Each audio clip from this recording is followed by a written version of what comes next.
Next, there is how he feels about his parents as a whole, which is the centre of his entire character. We weren't given much explanation as to what the relationship between him and his parents were like before he started to become fascinated with the fireworks. My theory is, since that his parents were royalty, they didn't get to spend that much time with their son due to their duties. Therefore, he must have been regrettably distant from them. It is said that the soothsayer was also his childhood nanny, so therefore he probably spent far more time with her, which would explain the close relationship between the two. When he came back from the massacre, he searched for his parents, hoping that they would be proud of him, and it completely destroyed him inside when they were disgusted with what he did. Thus proving another little theory that I have, because clearly he thought he really had to push the boat out in order to impress them, since not only are his parents royalty, but they're also both great inventors. What hurt him was his parents' reaction, but at the same time he didn't regret what he did. He did what he thought he was doing right. Plus, it's revealed by the soothsayer that it quote-unquote killed them to send their son away. So in the space of less than 30, 20 or even 10 years, they simply died of broken hearts rather than old age, since they didn't look that old when Shen was banished in the flashbacks. Also, while we're on the topic of age, I may as well state this. A couple of people have asked me how old Lord Shen is exactly.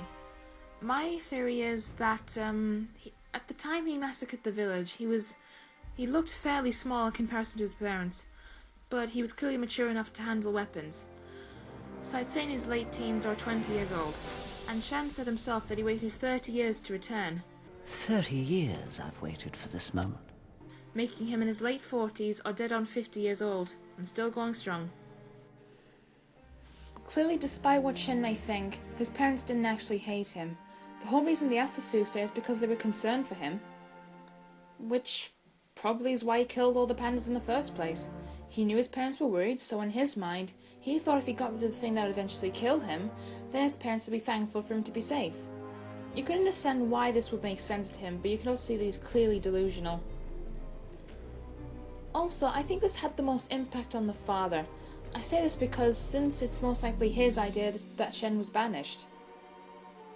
And in the opening scene, it shows what is probably a very heated argument between Shen and his father as he finally orders Shen to leave. Furious reaction on Shen's face just really tells you the whole scene was intense. Also, I have the idea that Shen's mother probably died first out of the two of them. I say this because I can imagine that the whole tragedy would end on the father's shoulders. The mother herself was equally as horrified by what Shen did, but was probably too upset to be anywhere near as harsh with him. So I could see a slight friction, because they would both miss their son and wished for the whole event to have never happened. But being royalty, they're not going to admit the fact that they missed their psychotic mass-murdering son out loud. So if the wife died, he would feel guilty at the thought that his idea to banish Shen is what killed her.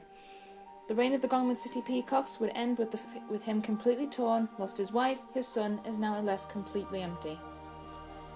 Also, I should mention that just by even looking at the shadow puppets, I can see that Shen is the absolute spitting image of his father, minus the colouring, which can only add further to the drama.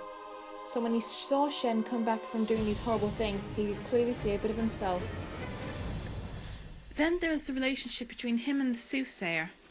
The soothsayer was voiced by the beautiful Michelle Yeoh, whom you'll all remember from films such as Tomorrow Never Dies and Crouching Tiger, Hidden Dragon. The soothsayer herself is a wonderful new addition to the cast of characters this film has to offer, and she certainly doesn't do a bad job considering this is her first time doing voice acting.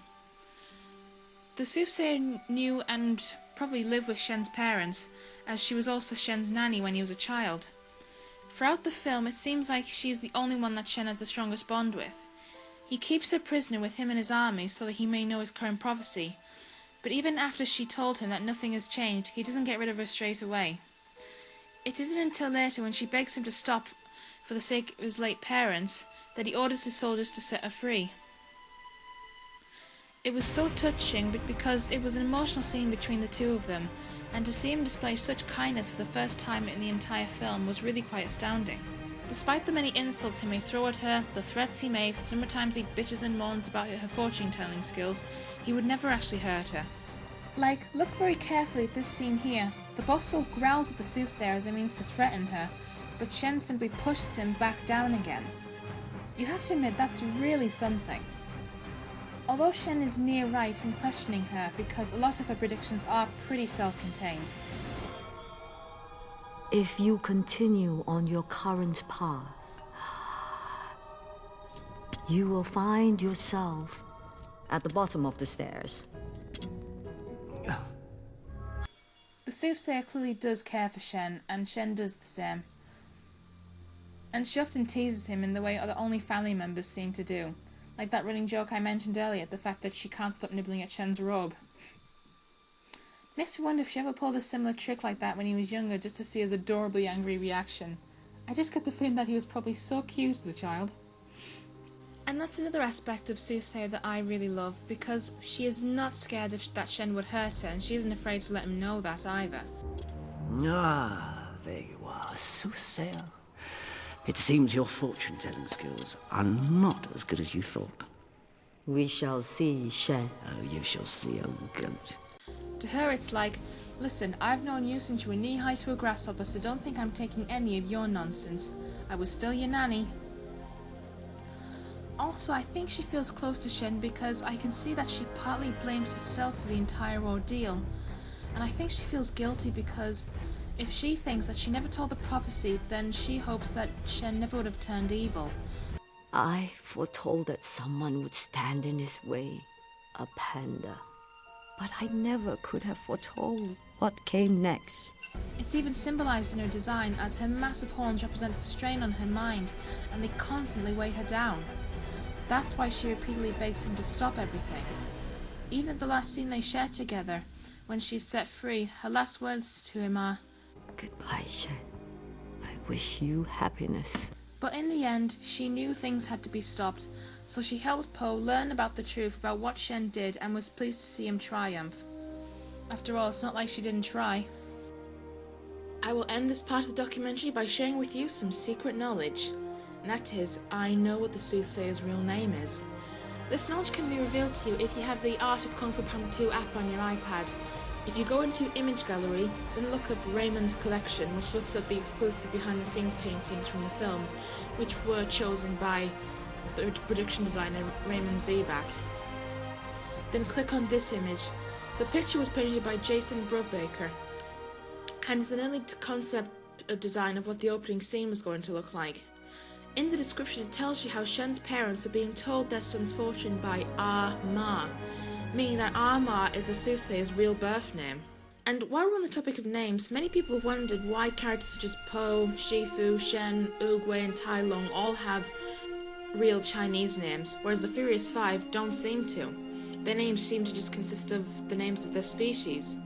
Like, I think everyone noticed how a South China tiger just happens to be called Tigress, a green tree viper called Viper, a praying mantis called Mantis, a golden langur named Monkey, and a red-crowned crane named, well, you get the idea. Well, Shifu actually gives us a small clue, because when Po is named as the Dragon Warrior, he never calls Po by his real name until the third act of the film, as a means to show a bit of his disdain. Before that, he just keeps addressing him as Panda. After Shifu finally warms up to him and shows more respect towards Po as the Dragon Warrior, he shows more respect by actually calling him by his real name. So going on that, we can only assume that the various Kung Fu masters, including the Furious Five, assume the titles of their species as a means of authority, respect, or in the Furious Five cases, humility. So each member of the Furious Five probably already had real Chinese birth names. They just haven't been revealed to the audience yet. But in the sequels of the Furious Five, they have their species names. Well, bear in mind that those stories were all told from Po's perspective, meaning that he either doesn't know their real names yet, or he just isn't revealing it to the children he was telling the story to. As for the Boss Wolf, well, he's never named in the film at all. Shen never calls for him, or addresses him by either a title, not by name, or his rank or occupation. We only know his name through media and various resources outside of the film, and of course the end credits. But even that's never 100%. Some sources and various people call him the Boss Wolf, whereas others call him the Wolf Boss.